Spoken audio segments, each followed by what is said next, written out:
Subscribe करें और bell दबाएं ताकि कोई खबर रह न जाए।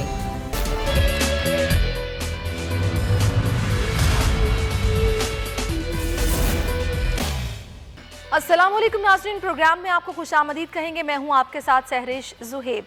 नाज़रीन, सियासी मंजरनामे पर काफ़ी डेवलपमेंट्स हो रही हैं। अभी सेनेट का इजलास भी जारी है। इजहार ख्याल किया जा रहा है अरकान की जानिब से और तनकीद का निशाना बनाया जा रहा है हुकूमत को, नैब के इदारे को, और इस हवाले से आपको गाहे बगाहे अपडेट भी किया जा रहा है। अलबत्ता अगर बात की जाए PDM के जलसों की सियासी हैसियत के हवाले से, तो कल बनू में एक बार फिर से PDM मैदान सजाने को तैयार है। आज काबीना का इजलास भी हुआ जिसमें वज़ीर आज़म की जानिब से गौर किया गया सारी सूरत हाल पर, और जो सिंध के वज़रा थे उनको कहा गया कि आप थोड़ा सा अपना किरदार अदा करें अपोजिशन का और टफ टाइम दिया जाए सिंध हुकूमत को, जिस पर मुराद अली शाह की जानिब से खिताब करते हुए कहा गया। उन्होंने एक प्रोजेक्ट का इफ्तिताह किया कराची में और काफ़ी तनकीद का निशाना बनाया। उन्होंने कहा कि महंगाई पर तो बात नहीं की जाती है, अलबत्ता सिंध हुकूमत को तनकीद का निशाना बनाने के लिए और सिंध हुकूमत को टफ टाइम देने के लिए बाकायदा इजलास बुलाकर हिदायत जारी की जाती हैं। हम तो यहाँ पर डेवलपमेंट का इतना काम करवा रहे हैं, शायद इनको नज़र नहीं आ रहा। ये सारी सूरत हाल है। दूसरा, इलेक्शन कमीशन के ऑफिस के बाहर एहतजाज करने का भी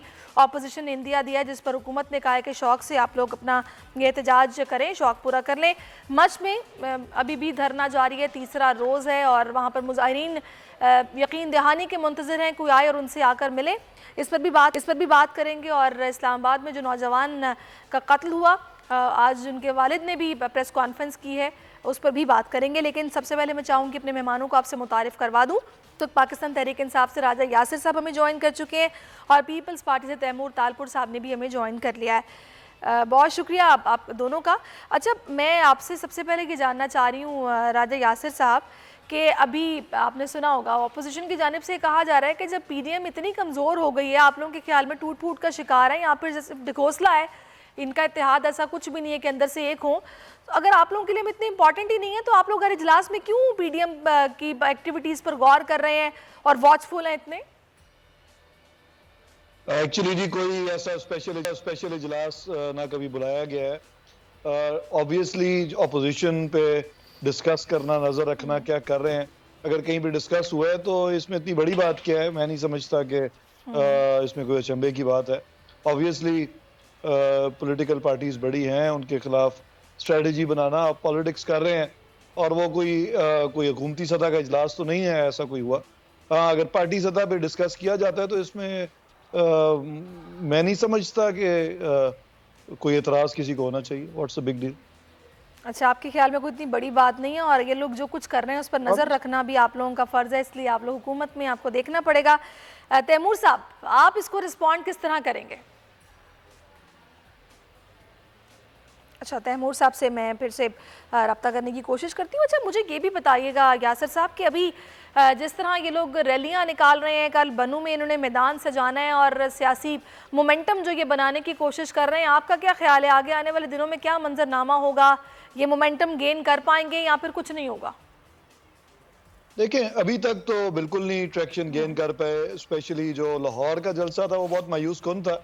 मैंने पर्सनली जाके देखा और एक्चुअली मेरे लिए हैरत अंगेज बात भी थी कि मैं पर्सनली ये समझ रहा था कि लाहौर में एक बहुत बड़ा वोट बैंक है नून लीग का, और ऑब्वियसली लाहौर का जो जलसा है वो नून के वोट बैंक पे ही डिपेंडेंट था, क्योंकि पीपल्स पार्टी तो पंजाब में एज सच सिर्फ साउथ पंजाब के कुछ पॉकेट्स के अलावा बड़ी कमज़ोर हो चुकी है।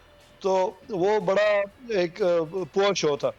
और अगर दोबारा मोमेंटम इन्होंने बनाना है तो जब तक लोग खुद नहीं निकलेंगे मोमेंटम नहीं बनता। आप अपने वर्कर्स को ला के कभी मोमेंटम नहीं बनाते। और ऑल्दो इन्होंने कोशिश की कि मुख्तलिफ मसाइल के ऊपर लोगों को रैली किया जाए, लेकिन लोग मेरे ख्याल समझते हैं कि इतनी कोविड की बुरी वर्ल्ड वाइड सिचुएशन के बावजूद पाकिस्तान अगर बेहतर परफॉर्म कर रहा है कंपैरेटिवली, मैं ये नहीं कह रहा कि बड़े हर चीज़ बिल्कुल ठीक है, तो जो कंपैरेटिवली बेहतर परफॉर्म कर रहा है तो लोग गवर्नमेंट को टाइम देने को तैयार हैं। उनको लग रहा है कि इमरान खान ही उनकी उम्मीद है, और अगरचे उनके खदशात प्रॉब्लम्स अपनी जगह हैं, लेकिन उनको एक जो उम्मीद की किरण नजर आ रही है वो पीटीआई की गवर्नमेंट से ही। लेकिन वैसे ये बात भी बिल्कुल वजह है यासिर साहब, जिसकी तरफ इशारा आज मुराद अली शाह साहब ने किया। उन्होंने कहा है कि आप लोग इजलास बुला रहे हैं, मीटिंग्स बुला रहे हैं और सिंध हुकूमत को टफ टाइम देने की बात तो कर रहे हैं, लेकिन महंगाई पर किस तरह काबू पाना है, इस पर आप लोग उस तरह ना तो मीटिंग स्पेशली बुला रहे हैं, ना उस तरीके से नज़र आ रहा है कि आप लोग काबू पाने के लिए कुछ कर रहे हैं।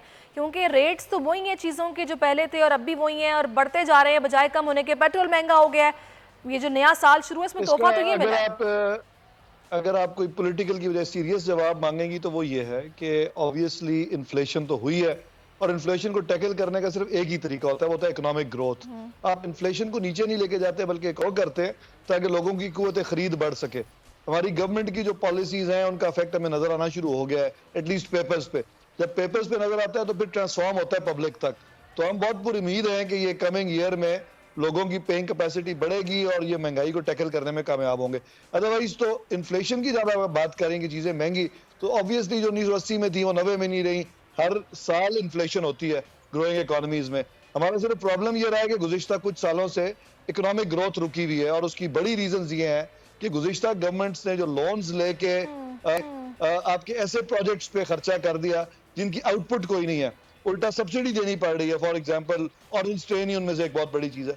तो पंजाब गवर्नमेंट की इकोनॉमिक ग्रोथ को जो स्टेगनेंसी है उसकी वजह लॉन्ग टर्म इकोनॉमिक पॉलिसीज हैं जो खराब थी और हमने उनको सीधा किया है, उसको टर्न अराउंड किया इकोनॉमी को और अब हमें एक पॉजिटिव डायरेक्शन नजर आ रही है। इंशाल्लाह हमें पूरी उम्मीद है कि बिफोर टेन्योर एंड्स हम लोगों को एक रिलीफ भी देने में कामयाब होंगे और उसी की बेस पे हमने वोट लेने हैं। चलिए अच्छी बात है अगर आप लोग ऐसा सोच रहे हैं और आप लोगों की पूरी कोशिश भी है कि टेन्योर खत्म होने से पहले एटलीस्ट आप आवाम को डिलीवर करें और परफॉर्म करके दिखाएं रिलीफ में, बहुत अच्छी बात है। आप मेरे साथ ही रहिएगा यासिर साहब, आपसे मजीद भी मैं बात करूंगी। बहुत अहम खबर मेरे पास है, मैं चूंकि चाहूंगी कि उस पर आवाज़ अगर ना उठाई तो मेरा ख्याल है कि अच्छी बात नहीं है, क्योंकि चिन्योट में ये वाक़या पेश आया, इंतहाई अफसोसनाक वाक़या है और एक ताकत के नशे में चूर एक ज़िम्मेदार जिसने खेतों में काम करने से इनकार करने पर मेहनत कश की बेटियों को अगवा कर लिया और एक बेटी के साथ मुबैना तौर पर ज़्यादती भी कर डाली है। मुकदमा दर्ज हुए 8 से 10 रोज़ गुजर गए हैं लेकिन पुलिस इस वक्त खामोश तमाशाई बनी हुई है, कोई गिरफ्तारी अमल में नहीं आई।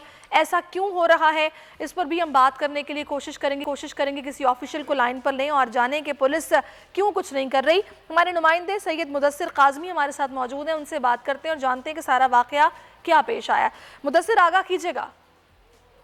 हाँ जी बिल्कुल सारिश, ये इंतहाई अफसोसनाक वाक़या ऐसे लग रहा है कि जैसे पंजाब में अभी भी जंगल का कानून नाफिज है और पंजाब पुलिस के मुख्तलिफ अफसरान तब्दील होने के बावजूद भी चिन्योट पुलिस जो कि टू जैसे कि साबका द्वार में है, ये चिन्योट का नवाई इलाका सलोत्रा वाला है, थाना सदर का इलाका है, जहाँ से बासर जमींदार कैसर अब्बास ने अपने हमरा 8 अफराद को लेकर गरीब मेहनत कश के घर पे दावा बोला कि उसने मेरी ज़मीनों पर काम नहीं किया, जबकि ये गरीब मेहनत कश जिसकी उम्र 80 साल बताई जा रही है उसकी दूसरी जानिब जब इन्होंने डीपीओ चिन्योट बिलाल जफर शेख को जब एप्लीकेशन दी तो एप्लीकेशन थाने की तरफ मार कर दी गई, थाने वालों ने वो एप्लीकेशन गुम कर दी, जबकि इसके मगवी चचा जफर अब्बास का कहना है कि 27 दिसंबर की रात से ये बच्चियां अगवा है।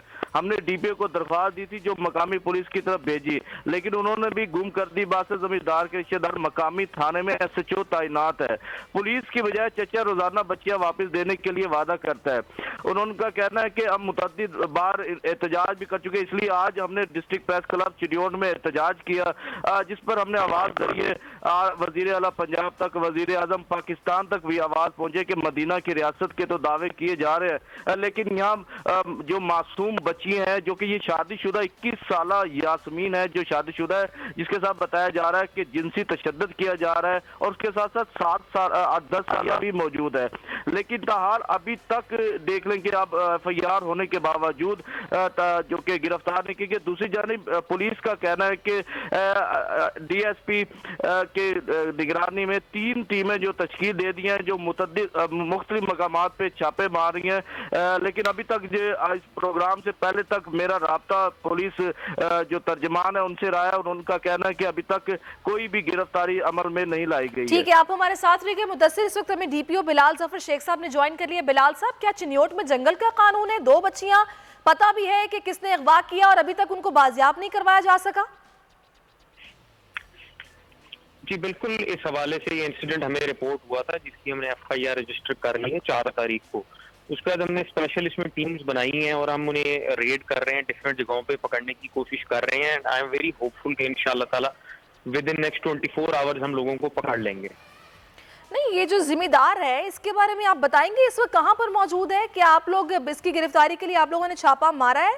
इसको किसकी वहाँ पर, ये किसकी सरपरस्ती हासिल है जो इतना दिन दिहाड़ी ये खुल्लम खुल्ला इस तरह के जुर्म कर रहा है कि अगवा भी कर रहा है, फिर ज्यादती का निशाना भी बना रहा है? जी, मैं इसमें थोड़ा सा ऐड ये करूंगा कि अभी इस पॉइंट पे कोई भी चीज सर्टेनिटी से कहना जो है वो कबल वक्त होगा। उसकी वजह ये है कि जो FIR होती है वो फर्स्ट इंफॉर्मेशन रिपोर्ट होती है। जी। FIR में जो कंप्लेनेंट होता है उसका वर्जन होता है, लोगों को अरेस्ट करके उसके बाद जब हम इसकी इन्वेस्टिगेशन कर लेंगे फिर हम किसी कंक्लूसिव पॉइंट पे पहुंच सकेंगे कि इसके अंदर उनका मोटिव क्या था। इस हवाले से हमारे पास कुछ जो है वो कॉन्ट्राडिक्टरी स्टोरीज भी सामने आ रही हैं। बट अगेन जब हम एक्यूज्ड को अरेस्ट करेंगे और उसके बाद प्रॉपर इसकी इन्वेस्टिगेशन कंप्लीट होगी, इस जगह पहुंच सकेंगे कि इसके अंदर असल हकाइक क्या थे। मैं समझता हूँ कि इस टाइम पे जो कुछ सिचुएशन जो प्रेजेंट की जा रही है, हकायक शायद इससे मुख्तलिफ भी हो सकते हैं। अच्छा। तो हमें थोड़ा सा इसके लिए टाइम चाहिए होगा। इंशाल्लाह ताला जैसे ही लोग अरेस्ट होंगे तो हम कोई टाइम फ्रेम आप देंगे? और जो कंप्लेनेंट हैं क्या इनको फैसिलिटेट ठीक तरीके से किया जा रहा है? ये जो इस तरह की खबरें आ रही हैं कि दरखास्त आगे कर दी और दरखास्त गुम हो गई और उसके बाद 8 से 10 रोज गुजर गए हैं, FIR दर्ज हुए हुए आप बता रहे हैं कल हुई है, हकायक हैं क्या? जी, इस हवाले से आपके चैनल पे जब ये न्यूज़ ब्रेक हुई उसके बाद जो ये कंप्लेनेंट्स हैं इनकी फैमिली को मैंने खुद मेरी उनसे मुलाकात हुई है। मैंने उन्हें कॉन्फिडेंस में लिया है। उनकी अगर इस हवाले से कोई भी ग्रीवियंस होगा जो हमारे सामने अभी तक नहीं आया तो इंशाल्लाह ताला हम उस पर भी कार्रवाई करेंगे।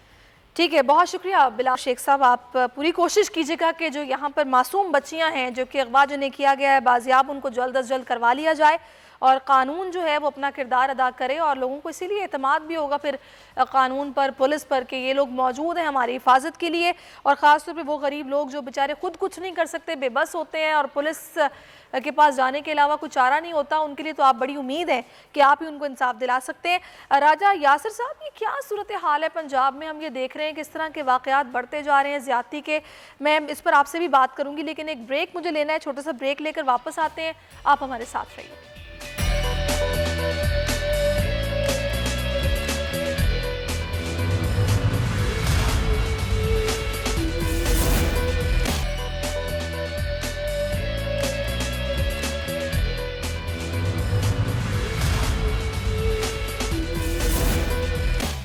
वेलकम बैक नाजरीन। चिन्योट में जो अफसोसनाक वाक़या पेश आया इसी पर मैं बात कर रही हूँ। राजा यासिर साहब PTI से हमारे साथ मौजूद हैं। राजा साहब, अभी हमने देखा है CCPO को तब्दील कर दिया गया है और डोगर साहब अब उनकी जगह आ गए हैं शेख साहब की जगह पर। तो यही वजह भी सामने आई कि क्राइम रेट बढ़ता जा रहा है, जिस पर बुजदार साहब ने नाराज़ होकर इनको हटाया और उनकी जगह पर डोगर साहब को लगा दिया है। तो आप लोगों के तो मंशूर में ये शामिल था कि पुलिस में रिफॉर्म्स की जाएंगी, चीज़ों को बेहतर किया जाएगा, लेकिन अभी तक टेस्टिंग ही हो रही है। कभी कोई ब्यूरोक्रेसी में इतनी तब्दीलियाँ बार बार आती हैं, क्राइम रेट बढ़ता जा रहा है, चीज़ें बजाय बेहतर होने की जूं की तूं है। जी, आपकी बात बिल्कुल दुरुस्त है। हमारे मंशूर में ये चीज़ शामिल भी है और हम कायम भी हैं इस पे कि जब तक पुलिस ठीक नहीं होगी एज ए महकमा, ये कोई बात नहीं है कि एक क्राइम हो जाता है और मीडिया रिपोर्ट करे और उस पर कोई नोटिस ले ले लॉ मिनिस्टर या चीफ मिनिस्टर, ये कोई बात नहीं है। बात एक्चुअली कामयाब हम तब होंगे जब ये खुद ब खुद काम हुआ करेंगे, क्योंकि ये बुनियादी राइट्स हैं लोगों के कि उनको तहफ़्फ़ुज़ पुलिस प्रोवाइड करे।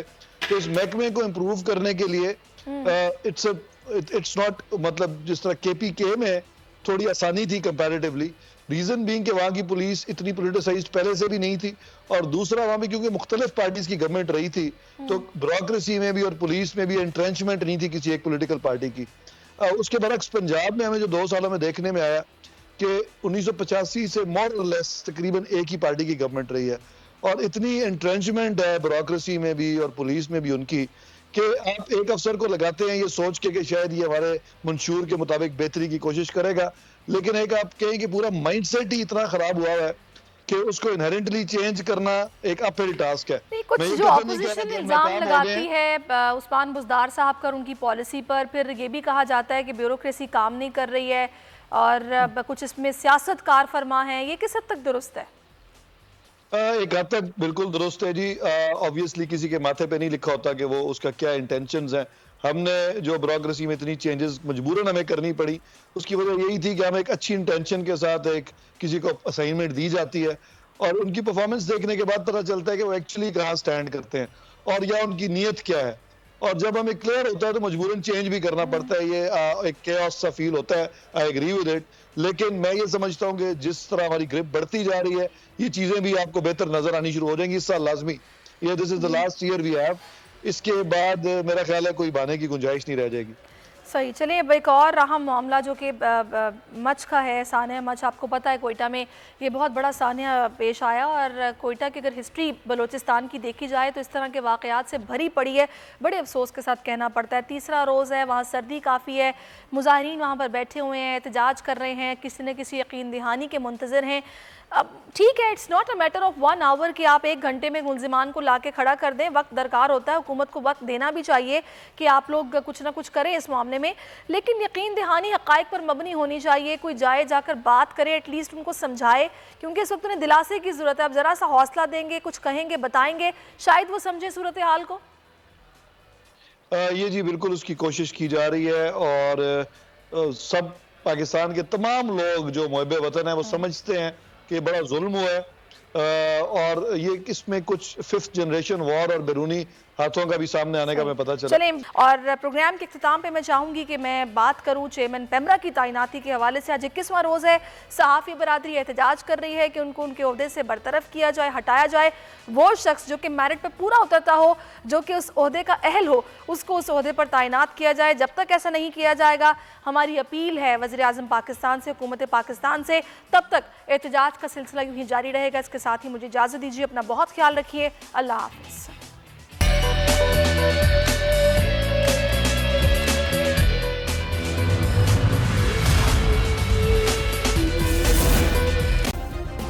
सब्सक्राइब करें और बेल दबाएं ताकि कोई खबर रह न जाए।